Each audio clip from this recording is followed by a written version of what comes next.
Sir, जिस घूंघट वाली औरत को हम ढूंढ रहे थे उस औरत को इस दुकान पे देखा गया।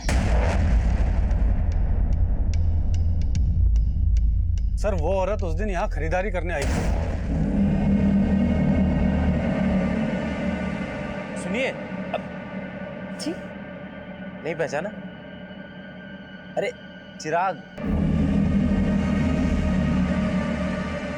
उसके बाद वो लड़का भी यहाँ से उस औरत के पीछे चला गया था।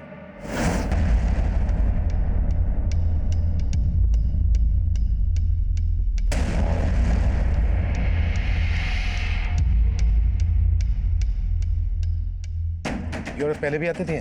जी सर, 3-4 महीने पहले कभी कभी आया करती थी, लेकिन तब उसकी शादी नहीं हुई थी। उस दिन पहली बार मैंने उसको साड़ी में देखा था। ये रहती कहाँ थी? सर, इसका आइडिया नहीं है। हो सकता है ये औरत यहीं कहीं आसपास रहती हो। पूछताछ करो, कैसे भी करके पता लगाओ कि आखिरी औरत है कौन। सर,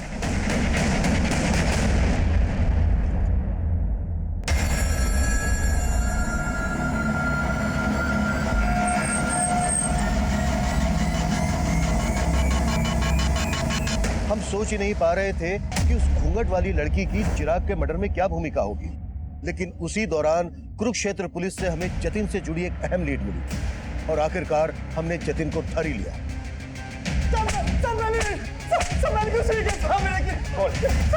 चिराग को क्यों मारा? मैंने बिल्कुल नहीं मारा। लेकिन हमारी लगातार कोशिशों के बावजूद जतिन इस बात से इनकार करता रहा कि उसका चिराग के मर्डर से कोई लेना देना था। वहीं उस घूंघट वाली औरत की तलाश हमें एक ऐसे मकाम पर ले आई जहां हमारे सामने आया कि चिराग अपने सोशल मीडिया अकाउंट से उसके टच में था। वहीं उस लड़की का सोशल मीडिया प्रोफाइल उसका एक नया रूप लेकर हमारे सामने आया। साइबर सेल ने चिराग के फेसबुक अकाउंट को क्रैक किया है। सर, इसके अकाउंट में इस लड़की का प्रोफाइल रितु सिंह के नाम से है और चिराग के मर्डर से पहले तक इन दोनों के बीच में काफी चैटिंग हो रही थी। तुम रिया से शादी करके बहुत बड़ी गलती कर रहे हो। रिया का कई लड़कों के साथ अफेयर था और मेरे एक फ्रेंड को भी उसने धोखा दिया। तुम्हें विश्वास नहीं हो रहा है ना मेरी बात पर? मेरे फ्रेंड ने मुझे बताया कि रिया की बेड पर पिल है जो वही जान सकता है जिसका उसके साथ फिजिकल रिलेशन था। सर, यानी ये रितु रिया को भी जानती है और उसके बॉयफ्रेंड को भी। लेकिन रिया ने रितु का फोटो आइडेंटिफाई नहीं किया और ना ही उसकी बैकग्राउंड से हमें यह पता चला है कि रिया का किसी के साथ कोई अफेयर था। हो सकता है कि रितु रिया के खिलाफ चिराग को भड़का रही हो।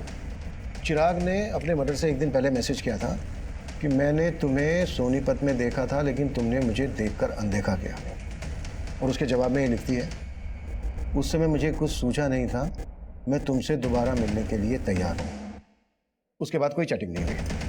सर, इसका मतलब चिराग इस लड़की से मिला होगा और जरूर चिराग के मर्डर में इसी लड़की का हाथ होगा सर। लेकिन इनकी चैटिंग से ऐसा लग नहीं रहा है कि सिर्फ ऑनलाइन फ्रेंड थे, शायद इससे कुछ ज्यादा था। May be affair. लेकिन सर, चिराग के कॉल रिकॉर्ड में तो ऐसे किसी भी रितु नाम की लड़की का कोई नंबर नहीं मिला है। लेकिन चैट से ऐसा लग रहा है कि इन दोनों के बीच सिर्फ चैटिंग नहीं होती थी, फोन पर भी बातें होती होंगी, शायद इंटरनेट कॉलिंग। मामला जिल्टेड लवर का लग रहा है। लुक, चिराग और रितु एक दूसरे को पसंद करते थे, लेकिन चिराग रिया से शादी करने वाला था, तो हो सकता है रितु को ये बात पसंद नहीं हो और इसलिए उसने रिया के खिलाफ चिराग के दिमाग में जहर भरा हो, और जब उसे लगा कि उसका प्लान फेल हो रहा है तो उसने चिराग को मरवा दिया। पर इस लड़की का प्लान तो ऑलमोस्ट सक्सेस हो ही चुका था सर, क्योंकि रिया चिराग को शादी के लिए मना ही करने वाली थी। लेकिन इससे पहले कि रिया चिराग से मिल पाती, चिराग का मर्डर हो गया। एक काम करो, रितु के बारे में सब कुछ पता करो।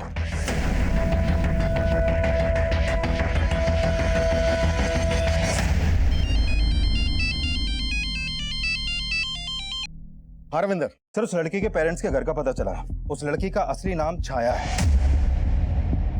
छाया? लेकिन उसका प्रोफाइल तो रितु के नाम से था। है कहाँ ये लड़की?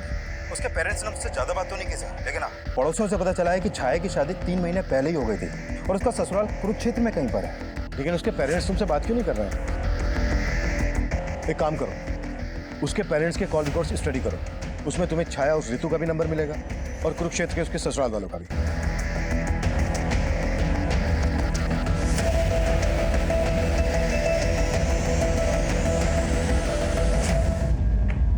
सर, छाया के पेरेंट्स के कॉल रिकॉर्ड में छाया का नंबर तो मिला ही है, लेकिन उसके अलावा 2 नंबर और मिले हैं कुरुक्षेत्र के। ये देखिए सर, एक नंबर राजीव के नाम पे रजिस्टर्ड है और ये दूसरा अनीता के। कुरुक्षेत्र चलने की तैयारी करो। सर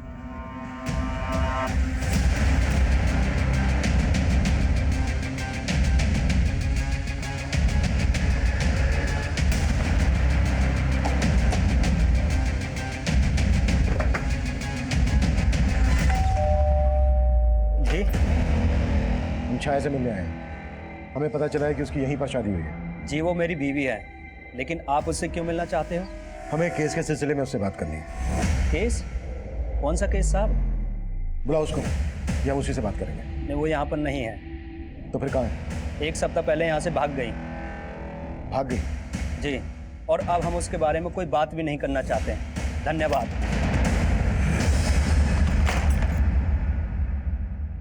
सर, छाया का फोन स्विच ऑफ है। तो छाया का पति बोल रहा है कि एक हफ्ता पहले ही छाया यहाँ से भाग गई थी। सर मुझे लग रहा है ये जरूर उसे बचा रहा है। हो सकता है। छाया के फादर राम सिंह को पता चल गया था कि हम छाया को ढूंढ रहे हैं। एक काम करो, छाया के फादर राम सिंह पे नजर रखो और ससुराल वालों पर भी। इनके बारे में सब कुछ पता करो। सर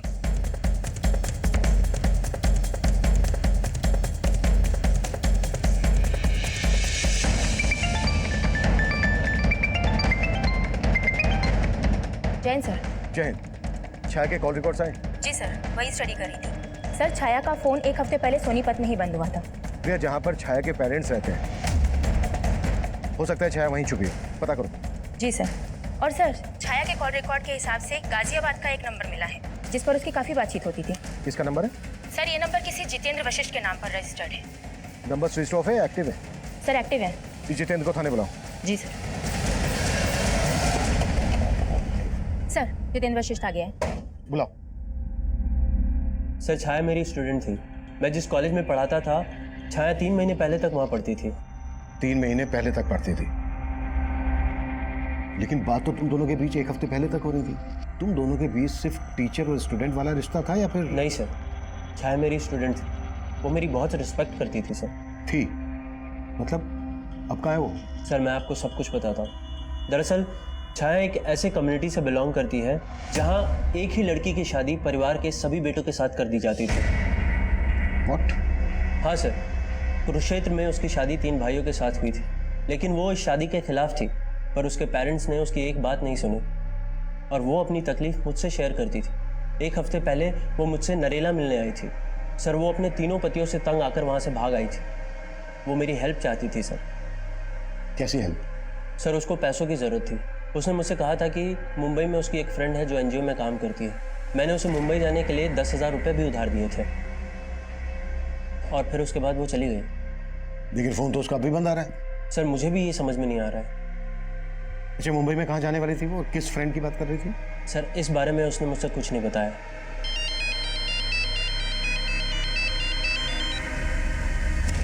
हाँ रविंदर। सर, सोनीपत पुलिस से एक चौंकाने वाली इन्फॉर्मेशन मिली है। कुछ दिन पहले उन्हें सोनीपत में छाया की लाश मिली थी।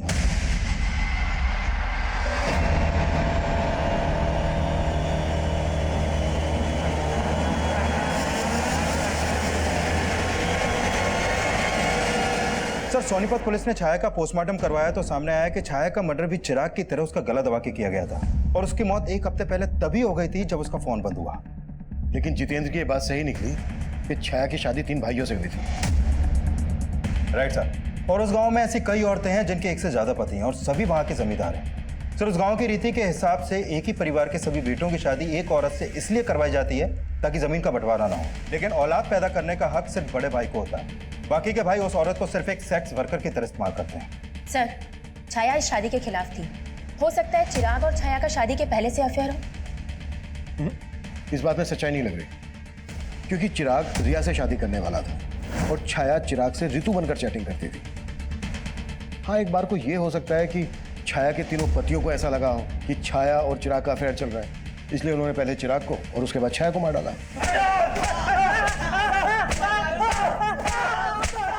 संतोष, बहुत हो गया तेरा 1/3 और हम तेरी हड्डियों के बट्टे खट्टे करेंगे। बोल, क्यों मारा चिराग को, क्यों मारा छाया को? साहब, हम तो चिराग को जानते भी नहीं थे और छाया तो घर से भाग गई थी साहब। हम सच बोल रहे हैं साहब, हमने कुछ नहीं किया। झूठ ना बोलो साहब, इन दोनों ने ही मारा है छाया को। झूठ क्यों बोल रहा है तू? पीछे रह के बात कर। बोल। झूठ बोल रहे हैं साहब, ये इन दोनों ने ही मारा है। मुकुल को दूसरे कमरे में लेकर आओ।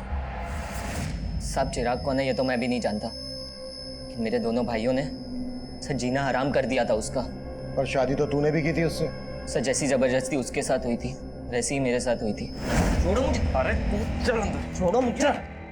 बना हैप्पी बर्थडे, और वो भी हमारे सामने, और साबित करके बता कि तू उसका कसम है कि इसका यार। चल कपड़े उतार चल। क्या बोल रहे हो ये भैया? कपड़े उतार चल। अरे तू भी उतारना, चल ला इसे। लेकिन मैं छाया की तकलीफ समझता था, इसीलिए मैंने ही उसे भागने में मदद की थी।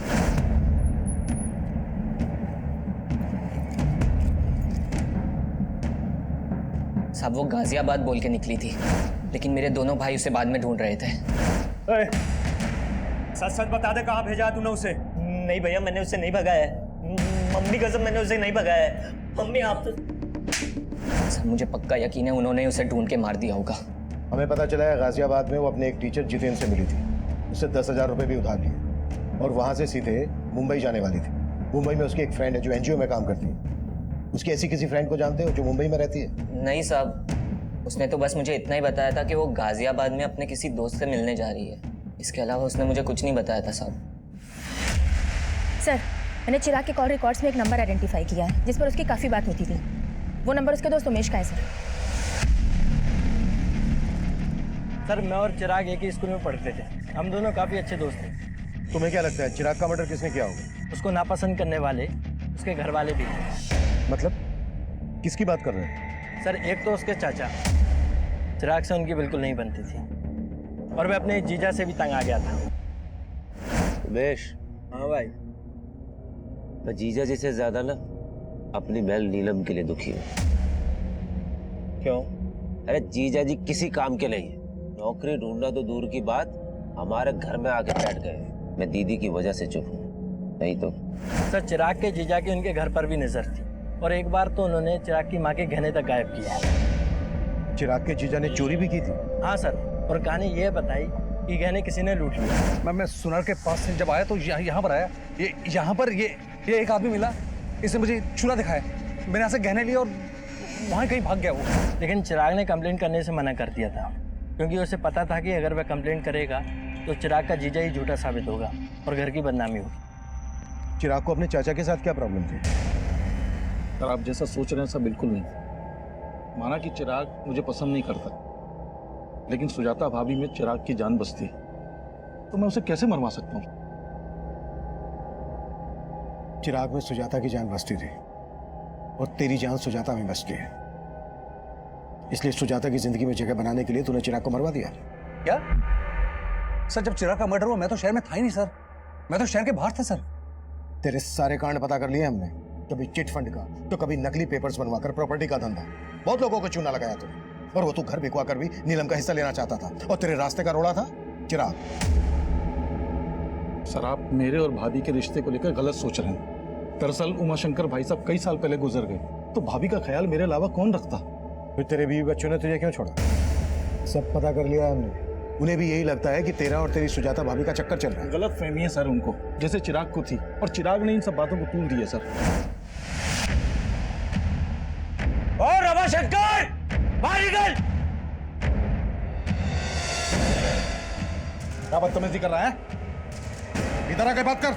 अंदर तो मेरे पाँव के जूते भी नहीं जाएंगे। लास्ट वार्निंग दे रहा हूँ, अगर मेरी माँ से मिला ना तो अच्छा नहीं होगा रमाशंकर। सर इस चिराग की वजह से मेरी फैमिली मुझे शक की निगाह से देखने लगी थी। हो सकता है इसी बात का बदला लिया हो तूने चिराग से।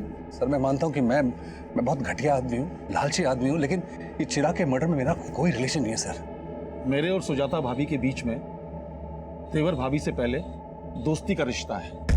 मतलब? सर बड़ी भाभी सुनीता की मौत के बाद। अब ये सुनीता भाभी कौन है? सर मेरे भैया की पहली पत्नी। सर उनकी मौत के बाद भैया ने सुनीता भाभी की छोटी बहन सुजाता से शादी कर ली, ताकि उनके बच्चों को माँ का प्यार मिल सके। मतलब नीलम और चिराग तुम्हारी सुजाता भाभी के बच्चे नहीं है? नहीं सर, वो बड़ी भाभी के बच्चे हैं, लेकिन सुजाता ने मेघा और वर्षा से ज्यादा उन दोनों का ख्याल रखा।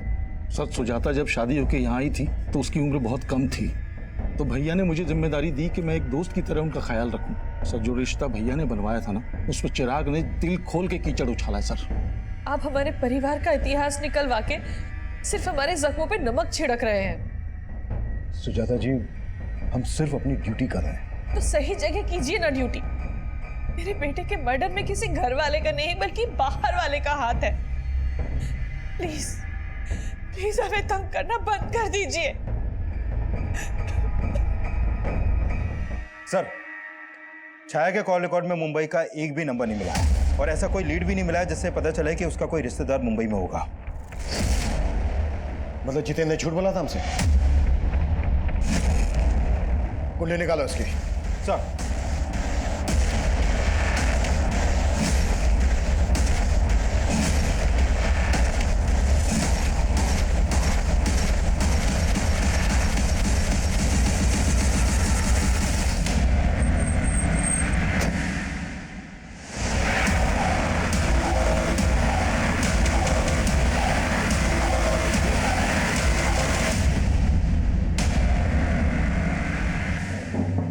छाया का टीचर, मेघा का लवर।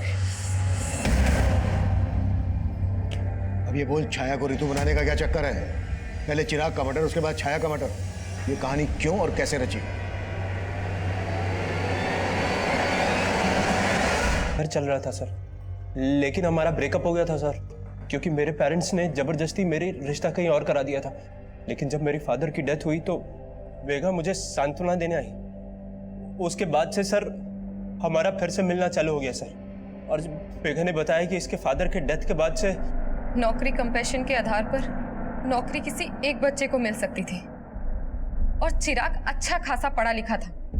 वो चाहे तो कोई दूसरी नौकरी कर सकता था, लेकिन नहीं, माँ ने ये नौकरी उसके नाम कर दी। मुझे लगा अगर मैं चिराग को मार दूंगी तो ये नौकरी मेरे नाम हो जाएगी। मुझे मालूम था छाया जितेंद्र की स्टूडेंट थी, इसलिए जितेंद्र की मदद से हमने छाया की फोटो यूज की और ऋतु नाम की एक फेक प्रोफाइल बनाई और चिराग को फ्रेंड रिक्वेस्ट भेजी, और उसने वो रिक्वेस्ट एक्सेप्ट भी कर ली। धीरे धीरे हमारी नॉर्मल बातें होने लगी। फिर एक दिन चैटिंग के थ्रू चिराग ने मुझे कहा कि उसे रिया से शादी करनी है। बस इसी मौके का फायदा उठाकर मैंने चिराग को कहा रिया की फोटो भेजने के लिए, और फिर मैंने उसे लिखना शुरू किया कि मैं रिया को जानती हूँ, और फिर धीरे धीरे चिराग के मन में रिया के खिलाफ शक पैदा करवाया। और चिराग तुम्हारे उन मैसेजेस पर बिना सोचे समझे भरोसा करने लगा था? नहीं, मैं ऋतु बनकर कभी कभी किसी ऐप के जरिए उसे वॉइस कॉल करती थी। एक तरफ चिराग और रिया का रोज झगड़ा होने लगा, और दूसरी तरफ चिराग मुझसे बार बार मिलने की रिक्वेस्ट करने लगा। उसी दिन उसने छाया को सोनीपत में देख लिया, और छाया ने उसे देखकर जिस तरह से रिएक्ट किया उसे शक होने लगा।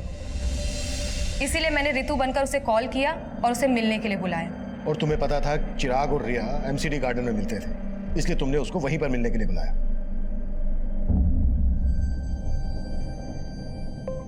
भैया, मेघा तू? रिया ने मुझे आपके पास भेजा है, चलिए मैं आपको उसके पास ले चलती हूँ।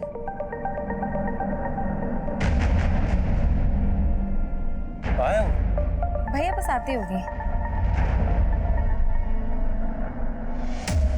मुझे पता था आप लोग किसी ना किसी तरह छाया तक पहुंच जाएंगे, और इसलिए छाया को मैंने कहा कि तुम अपने पति को छोड़कर भाग जाओ, और उससे मैंने कहा कि मैं एक एनजीओ के बारे में जानता हूँ। और वो जब मिलने आई तो हमने।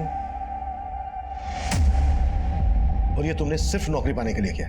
नहीं, ये बंटवारे के प्यार से थक गई थी, मैं तंग आ गई थी। हर वक्त नीलम चिराग। सुजाता जी, चिराग और नीलम की सौतेली माँ थी, तुम्हारी तो अपनी माँ है, सगी। लेकिन क्या फायदा, वो तो उन दोनों से प्यार करती थी ना। पापा की मौत के बाद उनके पेंशन और पीएफ के 50 लाख रुपए मिले थे, लेकिन वो नीलम और उसके निकम्मे पति के घर बसाने में लगाना चाहती थी। लेकिन चिराग तो तुम दोनों बहनों से प्यार करता था। क्या करती मैं इसे प्यार का? माँ का सारा प्यार, प्रॉपर्टी, पापा के पैसे सब रख लेता वो। अगर तुम्हें लग रहा था कि तुम्हें तुम्हारा हिस्सा नहीं मिल रहा था, तुम्हारा हक मारा जा रहा था, तो कोर्ट का दरवाजा खटखटा सकती थी। ये सब करके मिल गया तुम्हें तुम्हारा हिस्सा, तुम्हारा हक। चिराग ने मेघा को कभी अपनी सौतेली बहन नहीं समझा, लेकिन वो इस दस्तक को नहीं भाप पाया कि जिस बहन की रक्षा के लिए वो किसी भी हद तक जा सकता है, वो बहन खुद उसकी भक्षक बन जाएगी। सुजाता की ये कोशिश कि वो चिराग और नीलम की अच्छी मां साबित होगी, उसे उसके ही बच्चों से दूर कर दिया। चिराग के लिए नफरत मेघा में एकाएक नहीं पनपी होगी, बल्कि सालों से पनप रही होगी। तो क्या सुजाता ने मेघा के अंदर उबलते गुस्से को कभी नहीं भापा, या फिर उसे दस्तक मिली थी लेकिन उसने उस दस्तक को महसूस नहीं किया? उम्र के हर पड़ाव पर जब जब हम अपना बचपन याद करते हैं, तब तब सबसे पहले हमें हमारे भाई बहन और माता पिता याद आते हैं। लेकिन बढ़ती उम्र के साथ साथ अपनी मासूमियत बनाए रखना आसान नहीं होता, क्योंकि अक्सर हमें यह गलत फहमियां जकड़े रहती हैं कि दुनिया में भोलापन नहीं बल्कि चालाकियां बिकती हैं। और कभी कभी हम इतना बदल जाते हैं कि इंसानियत हमें एक टूटा हुआ खिलौना और ईमानदारी झूठ लगने लगती है। हमें हमारे बचपन की मासूमियत हमेशा बचाए रखने की कोशिश करनी चाहिए, क्योंकि हमारी पूरी जिंदगी में हमारा बचपन ही वो मोती है जो हमें इंसानियत और रिश्तों को बनाए रखने की कीमत समझा सकता है। अब मैं सीनियर इंस्पेक्टर अभिमन्यु जिंदल आप लोगों से विदा लेता हूं। आपसे फिर मुलाकात होगी। देखो चिप्स खाकर और भी नमकीन होती जा रही हो। वर्षा और मेघा रायवाची बहनें, अरे काम करते ना, हम लोग भी अपना नाम बदलकर बादल और मेघ रख लेते हैं। चारों मिलकर बिजलियां कड़काएंगे। भाई मजा आ जाएगा। हाय हाय।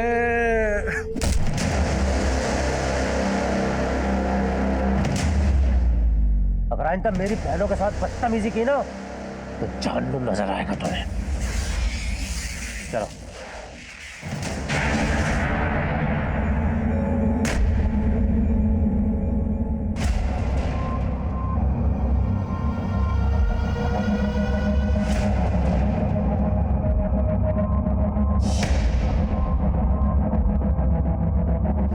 यहाँ क्यों आया?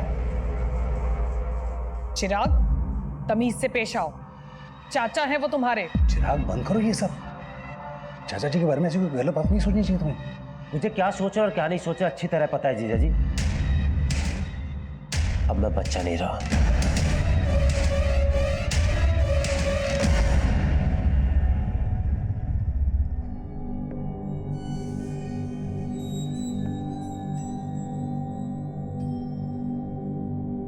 भाई साहब, मेरा मानना है प्रीत रीत से बड़ी होती है। हमारे देवी देवताओं ने हमेशा प्रीत का मान रखा। जी एकदम एकदम 16 आने सच बात बोली आपने। तो इसी बात पर कर देते हैं प्रीत और रीत का संगम। ये लीजिए, आ गई आपकी बहू। दो बेटा, दो दो।